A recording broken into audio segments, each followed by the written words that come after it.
Oh boy, finally got here. The National Motorcycle Museum, where legends live on.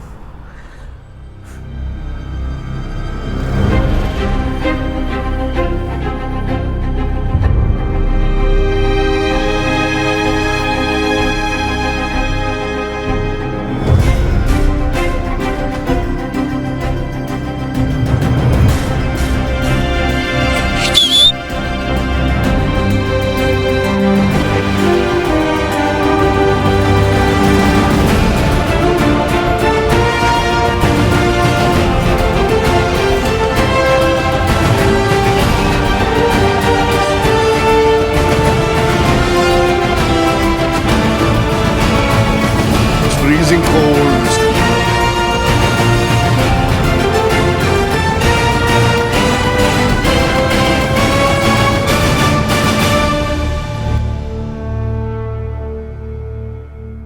This is supposed to be the biggest collection of British motorcycles anywhere in the world.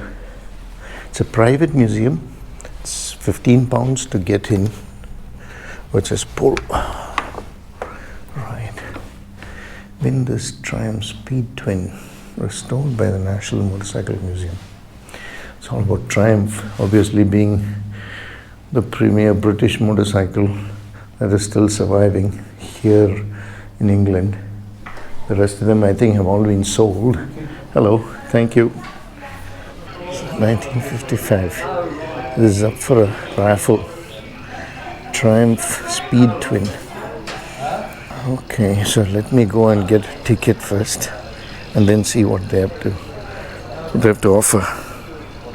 £15 for yourself as well, please. Thank you. Thank you. So when do you fly home? I don't fly home, I ride home. Oh, you ride home? Yeah. Now that was a plan, to buy a bike here in the UK and then ride it back. So what bike have you bought? I bought a Kawasaki 300cc, not exactly the kind of overlander everybody's excited about now. Well, look at me, do I look like a guy who can manage a 1250 GS?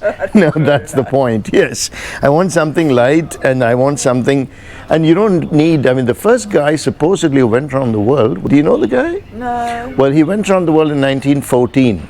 Oh, yeah. And 1915, somewhere there. Yeah. He rode something called a Henderson 4, which is a four-cylinder, I think it was 7 horsepower, the four-cylinder 990cc motorcycle, an American one. Yeah. But it had no front suspension, it had no front brakes, and he went around, he did 40,000 kilometers on it. Oh, God. Yeah, Clancy, that's his name, Claire Clancy, yeah. Oh, yeah. So there's hall 1 to 5, and they're all motorcycles, all British only. All British motorcycles, So yes. is this the biggest collection of British motorcycles in the world? Yes, it is. Okay, yeah. Thank you. There's a little leaflet there. It tells you what bikes are in what hall. Okay. It doesn't do it into a great deal, but it tells you like a bit what's in each hall. Okay. You can take that away with you. Would you like a leaflet? No, Yeah. okay. I liked your response when I said it's a Kawasaki 300. It's a swear word in this building. Is it? Yeah, I mean anything Japanese. So the idea is I want something, I'm not saying anything at all. I'm just saying that I wanted something reliable which would just push on. Actually, I had a KLR 650. I don't know whether they know those bikes. The plan was to ride it from there to here. Yeah. But there was some other issue, so I didn't do that. But yeah. But Triumph and BSA are bringing out new bikes, and Norton. Triumph. Triumph, BSA and Norton are all bringing out a new bike. Yeah. And here's some fun fact.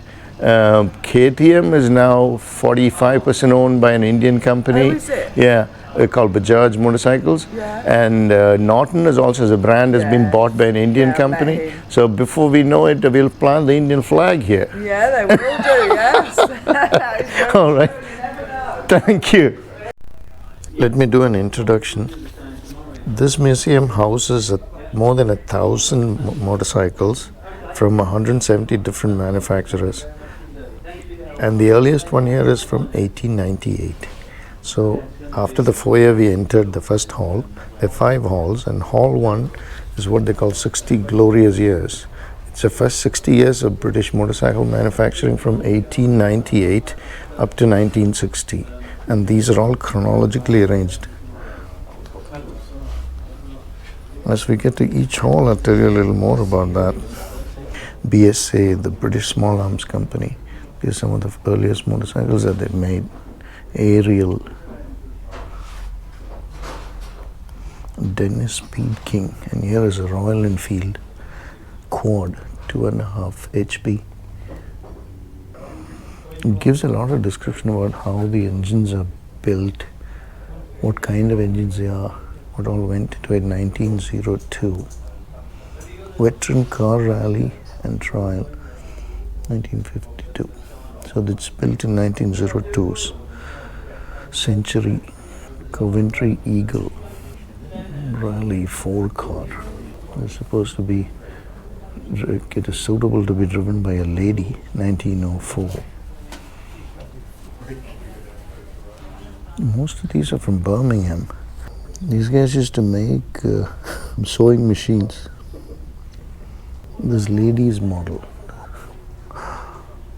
I wish I could explain more about these machines. There's plenty written here about what the kind of engines they use, and I think there's just too much. Here's another Royal Enfield 1951. We see a lot of those on Indian roads even now. Here's one of the first V-twins produced by Royal Enfield. It's a 425cc V-twin from 1914. After nearly 100 years, they finally produced another V-twin, the 650 Interceptor.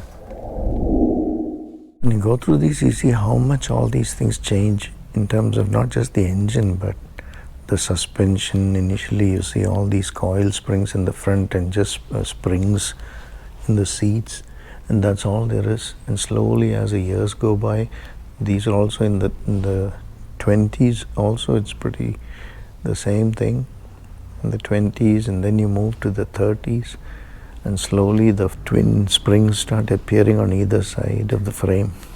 And the front suspension changes, so this is in 47, so you start having springs, and then you have the springs in the rear, the spring fork, so the twin springs, and slowly things start evolving and getting better and better. What a beautiful display that shows the evolution. A fantastic collection. Look at this one here. It's got the old spring, the flat springs, not the coil spring. It was a 1922 Sunbeam 599cc. A lot of these bikes were raised at the TT, the Isle of Man TT, and they were racing specials. Norton is coming back, and it is here in Solihull, the same place where we have this museum, that they're bringing back a production facility. TVS is the one that has bought the brand, and TVS is the one that is doing it. So from Hall 1, let's proceed to Hall 2. Here they contain road motorcycles, A, B, and C, but not including BSA. They're in alphabetic order. So they also have, so when you say A, B, and C, these are manufacturers starting with A, B, and C. And they also have working motorcycles, which are really police and ambulance, and also prototypes, and some of them which are on temporary loan. Machine gun with sidecar, Norton, Big 4 military outfit, 1939 650cc. BSA 1000cc model G14, 1937.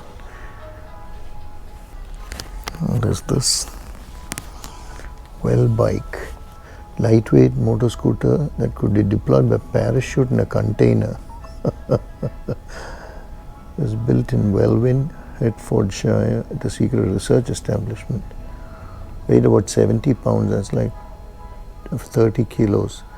Could go about 90 miles on one filling of the gas tank. Could be folded down and put into this canister and then dropped by parachute. This is the Versace and the Gucci of motorcycling in 1912.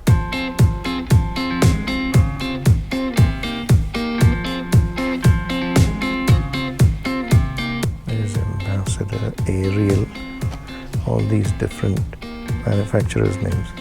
So they're grouped as per that.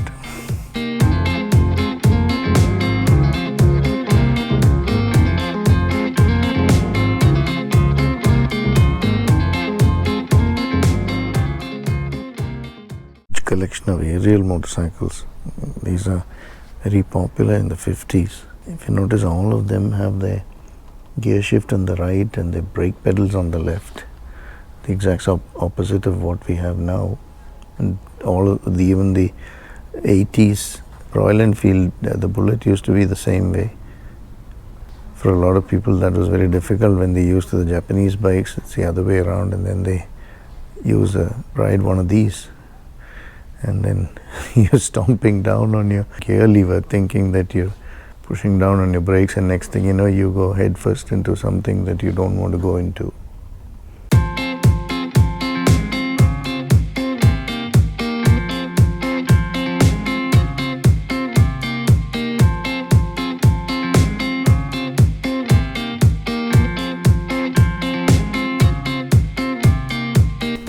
All the cycle manufacturers turned to motorcycle after Rally and Atlas, PSA.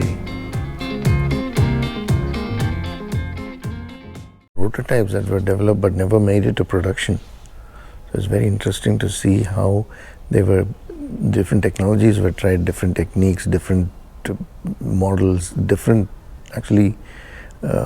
types of the engineering was tried out. Here we have there's a sidecar after World War II. It says that there was so much a demand for vehicles with sidecars, motorcycles with sidecars, because people couldn't afford cars. Cars are very expensive, but this was a cheaper option for families. So for about 20 years, there were so many companies making motorcycles with sidecars, meant for families. This is the 1998 Norton Nemesis, 225 mile per hour dream bike. Most of these never made it to production. Now we're moving on to Hall 3, which is a huge collection of road bikes, including BSA, which is not in Hall 2, and the other alphabets, D all the way to N, but not including Norton. There's a fine display of BSA motorcycles here, right through from the 30s all the way to the 60s. These are the kind of machines that we all grew up with. The Enfield looks a lot like this. I've seen these BSAs and Matchless when I was young, so I can recognize some of them. I hear the BSA is coming back. That should be interesting, along with Norton and Matchless. Here are some horizontally opposed flat twins. Douglas, this company finally went bust in 1957.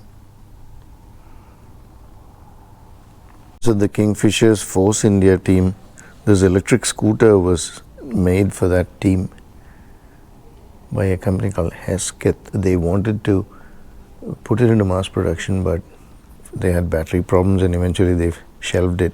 But this was raised by a person called Adrian Sutil for the Kingfisher Force India team in 2009 in the F1 paddock in the 2009 season. Motorcycle frames designed by this gentleman Ken Sprayson, who was a frames expert.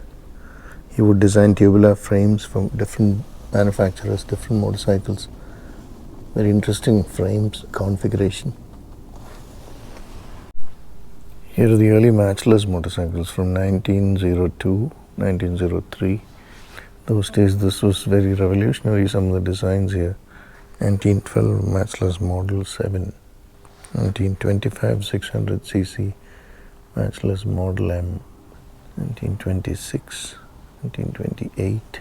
That's a Matchless G80 sidecar 500cc. This is a 1953. So things started looking a lot different after the war. People learnt a lot after using motorcycles and sidecars during the war for the infantry. For the war years, these are the one during 1941, during the war. And then onward 1951 500cc model G80, that's the same one we saw with the sidecar. G3LS 350cc 593 Sport Twin 1958. 62 matchless 650cc. They all start resembling each other though after the 50s. Triumph, matchless, BSA. I think after the Japanese started entering the motorcycle race, race in the sense the manufacturing race, then they could offer a lot better machines at less price. So these people went out of business.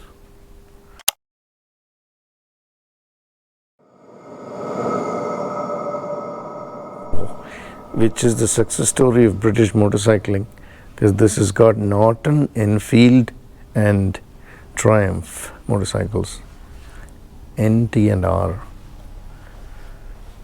Royal Enfield, but only Triumph survives in the UK still. There's Royal Enfield. There are some other manufacturers also. 1913 Royal Enfield Experimental V-twin, 675cc 3-cylinder prototype from 1915. The Royal Enfield 3. 1903 Royal Enfield 277cc. 1922 976cc ladies model. 1924 250cc. 1925, 1928, 1930. You can find some of the more recent ones. 1960 Meteor, 1966 Continental GT 250, 1968 750cc Royal Enfield Interceptor Series 2. The Triumph display is really stunning. 1908 Triumph 500cc covers the whole spectrum of their manufacturing right through the years. 1920s Triumph Ricardo 1920 500cc. 1923 28 and move into the 30s. Triumph Silent Scout 650cc Triumph Model 61 1934. Whole evolution of these motorcycles, you can see them. Fantastic. 1937 Triumph 500cc vertical twin. An experimental prototype. Triumph Tiger 80 1930. So these are the first Tigers. 350cc single cylinder. Triumph Tiger 100 1939. Speed twin. Then we come to the 40s. This is the 1949 650cc Thunderbird. Triumph Tiger 100 1951. Speed Twin 1955. Triumph Trophy 1956. Triumph TR6 Trophy 1958. King of cross country racers. Triumph Tiger 110 1959 650cc. And here's a Triumph T20 Tiger Cub 200cc. A learner bike for those days. And what is this? The Triumph Bonneville 650cc 1959. Birth of the legend. We're still making these T120 Bonnevilles. And here you have the Thunderbird 1961 650cc. Triumph Trophy Bonneville 1966. Then they move to the 70s and they start looking very different. The styling changes. This is the Triumph T150 Trident 1969 750cc triple. First of the Triumph triples. The 3-cylinder ones. Then here we have the Triumph Tiger 1963. Triumph Tiger TR7V 750cc 1976. I think this is something similar to what Ted Simon went around the world with at that time, somewhere in the 70s. Tiger TR 1972 TR6R Special. This is the Trident 740 3-cylinder model. And then we come to the Legend 741 Triumph Legend 3-cylinder Special 1975. Bonneville Silver Jubilee 1977. Oh, there's a touring Triumph Executive T140 1980. 650cc 1982 R65 Thunderbird. Triumph Trophy 1200 1991. Oh, by this time everything has changed. Things have become very different and similar to what we see now. The 900 Triumph tried in 1991. 1994 Speed Triple Mark 1 885cc. Ah, here's the Tiger. 1994 Triumph Tiger 900. Triumph TT 600 2000. And here is the biggest monster of them all, the Rocket 3. This is a 2004 2300cc Rocket 3, the Hinckley Giant.